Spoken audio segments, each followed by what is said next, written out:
Bonjour à tous. Aujourd'hui, nous allons partager sur les dons que le Seigneur nous donne. Pour ça, on va commencer par un verset dans le livre de Luc, au chapitre 12, au verset 48. Donc, à la fin du verset 48, il est dit, on demandera beaucoup à à qui on a beaucoup donné, on exigera davantage à celui à celui à qui on a beaucoup confié. Donc, là, ce qu'on doit comprendre dans ce verset, c'est que le Seigneur nous donne des choses, il nous donne des dons, il nous donne ses grâces, il nous remplit de son onction, il nous remplit de ses fruits, il nous remplit de son esprit, mais pas en vain. Et si on est chrétien, c'est parce on a un rôle à jouer sur cette terre. Ce n'est pas en vain que nous sommes disciples de Jésus-Christ. Ce n'est pas en vain que le Seigneur nous a touchés. Ce n'est pas en vain que il nous a permis de pouvoir se tourner vers lui. Le Seigneur nous a pas dit, crois en moi et reste stérile. Crois en moi et ne produis aucun fruit. Ce n'est pas possible. Quelqu'un qui a le Saint-Esprit, c'est une personne qui va en permanence produire des fruits. Et des fruits qui sont dignes de la repentance. Des fruits qui sont là pour la gloire de son nom. Un chrétien qui est converti, c'est une personne qui se donne totalement au Seigneur. C'est quelqu'un qui à qui sa vie est consacrée pour le Seigneur, que ça plaise aux hommes ou pas, mais c'est sa vie qui est consacrée pour la gloire de son nom. Et pour le servir, ben, le Seigneur va nous donner, grâce à son esprit, parce que lorsqu'on se donne au Seigneur, son esprit, le Saint-Esprit vient habiter en nous, et pour pouvoir le servir convenablement, il va nous donner certains dons. Par exemple, quelqu'un qui a un appel prophétique, quelqu'un qui est appelé en tant que prophète, le Seigneur va nous donner des dons de prophétie, ou des dons des paroles de connaissance, ou des dons de discernement. C'est quelqu'un qui doit travailler dans le ministère de délivrance, de puissance, d'évangéliste. Le Seigneur va lui donner des dons de, de, de discernement des esprits pour savoir lorsqu'il y a une prophétie, est-ce que c'est le Seigneur qui parle ou un esprit de python ou un démon qui parle. Le Seigneur va donner des dons à tout à chacun pour pouvoir le servir conformément à sa volonté. Voilà pourquoi je fais une petite parenthèse aussi, c'est qu'il y a beaucoup malheureusement de chrétiens qui sont dans les églises et qui cherchent leur appel, qui cherchent pendant des années leur appel. On peut bien sûr se faire conseiller par des frères et des sœurs, on peut prier pour les uns pour les autres, c'est totalement biblique et c'est totalement ce que le Seigneur nous demande.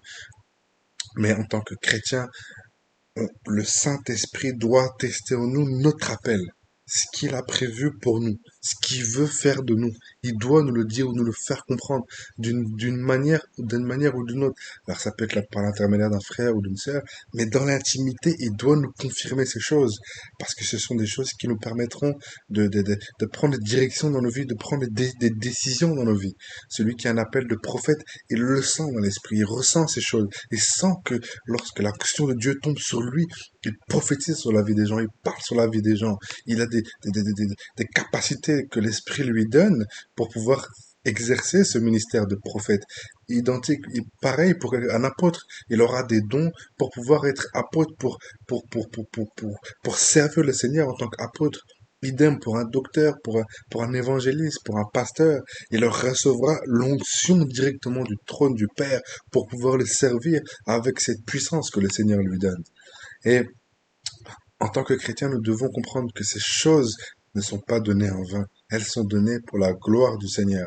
Elles sont données pour la gloire du nom de Jésus-Christ seul, et non pas pour que nous puissions nous enrichir personnellement, non pas pour que nous puissions être reconnus par les hommes, non pas pour que nous puissions être acclamés par les hommes, mais uniquement pour la gloire de son nom, uniquement pour la gloire d'Élohim, uniquement pour le servir lui et lui seul.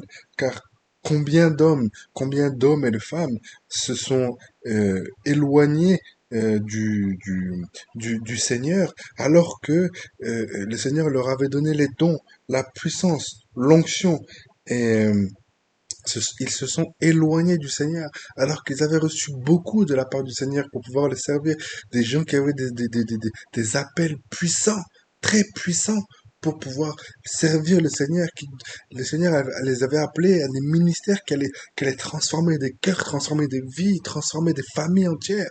Et malheureusement, les gens sont passés à côté. Les gens se sont fait séduire. Les hommes et les femmes, les frères et les sœurs, véritablement convertis, se sont éloignés du Seigneur, alors qu'ils avaient un appel véritable. Certains se sont jamais convertis et se sont retournés de là où ils sont arrivés, c'est-à-dire du monde, et ils étaient jamais convertis. Mais là, je parle des gens qui étaient véritablement convertis, qui s'étaient donnés totalement au Seigneur pour la gloire de son nom et qui le servaient, qui en avaient un appel puissant sur leur vie, un appel puissant sur leur vie. Et ils se sont éloignés, malheureusement. Heureusement que ce n'est pas le cas de tous les chrétiens, ce n'est pas le cas de tous les chrétiens qui craignent le Seigneur. Il y en a qui tiennent bon, il y en a qui tiennent ferme et qui voient la gloire du Seigneur se manifester dans leur vie et autour d'eux, gloire au Seigneur pour cela. Mais ce que nous devons nous comprendre, c'est que tout ce que le Seigneur nous donne, tout ce que le Seigneur nous donne, tous les dons, toutes ces capacités naturelles que le Seigneur nous donne, c'est pour la gloire et unique gloire de son nom. Et il nous redemandera qu'est-ce que nous avons fait avec ces dons. Et cette question simple qu'il nous posera quand nous serons devant son trône, c'est qu'as-tu fait avec ce que je t'ai donné? Qu'est-ce que tu as fait pour moi sur cette terre? Je t'avais donné des capacités pour la prophétie. Qu'as-tu fait? Je t'avais donné des capacités pour évangéliser. Qu'as-tu fait? Es-tu resté dans ton canapé à te souiller en regardant des vanités? Ou alors tu as été prêcher l'évangile, tu as été parler de ma part, tu avais le feu pour les âmes. Et je t'avais donné le don de prophétie, je t'avais donné les dons de discerner les esprits, je t'avais donné le don, je t'avais ouvert des portes de certaines nations. Qu'as-tu fait pour cela? Qu'as-tu fait pour cela? Est-ce que tu m'as servi véritablement? Ou alors tu as laissé la chair prendre le contrôle de ta vie? Tu as laissé la chair prendre le contrôle de ton âme? Tu as laissé la chair t'éloigner de moi. Tu as laissé la chair, tu as laissé les esprits impurs t'éloigner de moi. Qu'as-tu fait pour moi? Voilà quelle sera la question du Seigneur.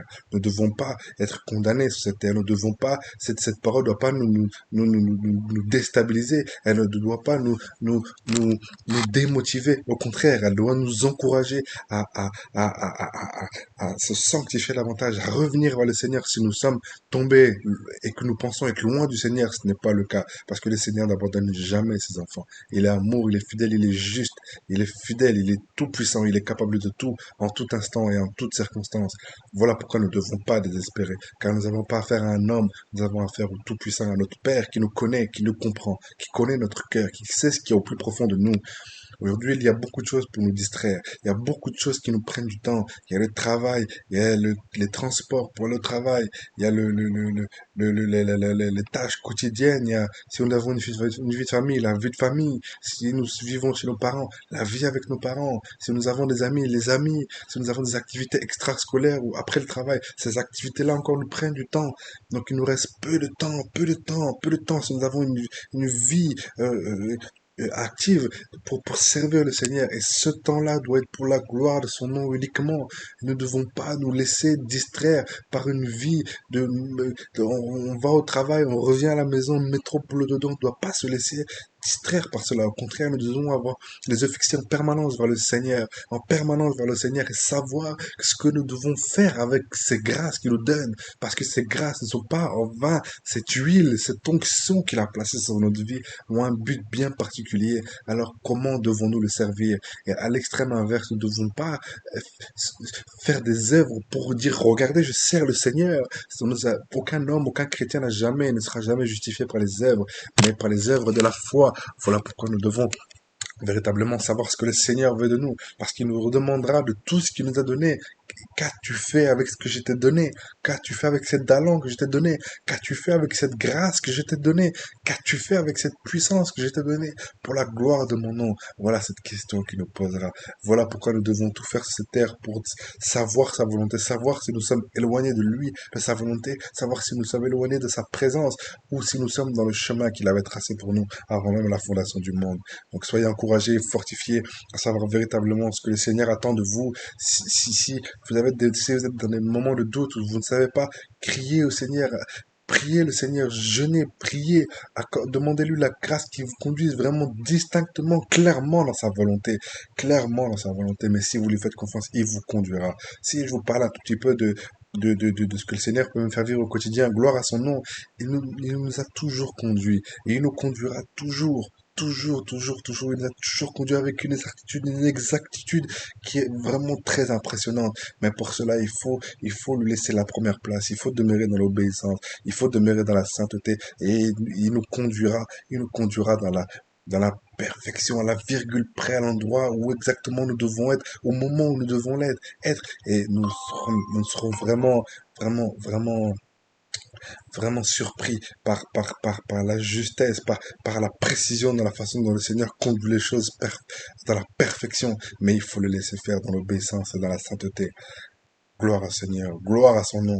Il revient bientôt, soyez encouragés.